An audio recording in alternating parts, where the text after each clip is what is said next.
Kelima, pembangunan industri kreatif akan didukung sebagai industri strategik berimpak tinggi. Beberapa langkah diambil termasuk memperkukuh tata kelola, membangun analitis data raya berpusat serta membangunkan bakat kreatif tempatan bagi merancakkan lagi industri kreatif.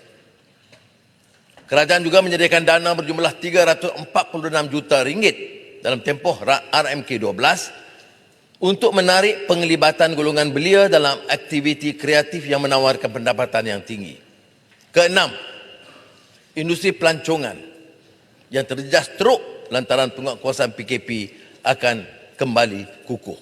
Kerajaan akan menyegerakan proses pemulihan industri pelancongan dengan menambah baik rangka kerja kawal selia, menggalakkan pendigitalisan dan mempromosi pelancongan mampan yang berasaskan alam semula jadi.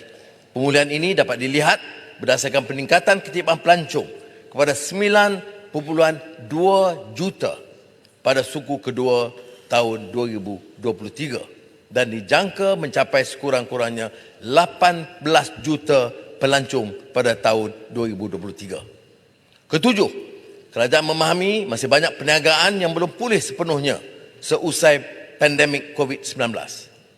Terutamanya perusahaan mikro yang mudah terjejas yang merangkumi 79% daripada keseluruhan PMKS di Malaysia. Seramai 7.25 juta guna tenaga PMKS telah terjejas susulan dampak pandemik ini.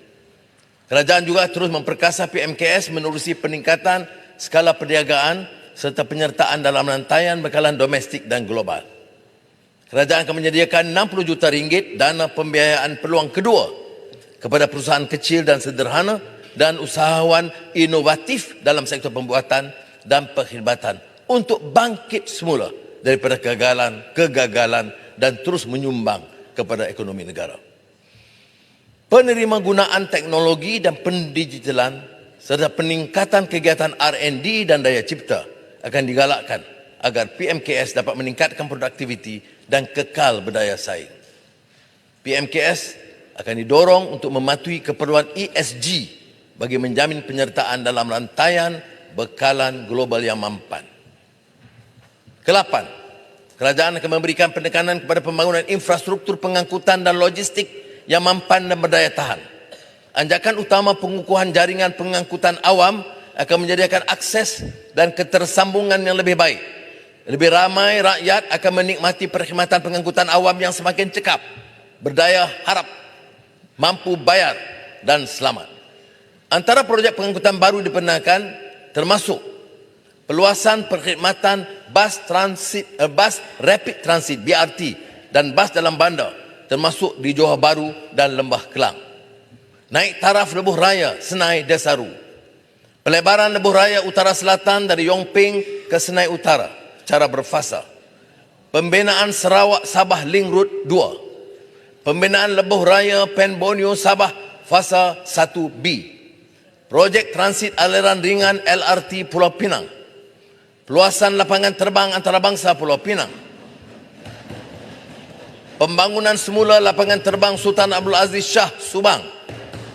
Naik taraf lebuh raya Timur Barat dari Gerik Perak ke Jeli Kelantan.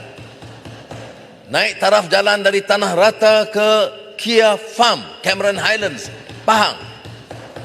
Selain itu, pembangunan pelabuhan baru di Pulau Keri, Selangor dijangka dapat mengukuhkan pelabuhan Kelang sebagai hub pemindahan kapal serantau. Kerajaan juga akan menambah baik kerja-kerja penyelenggaraan infrastruktur pengangkutan bagi memanjangkan jangka hayat jalan raya, aset rel dan peralatan navigasi udara.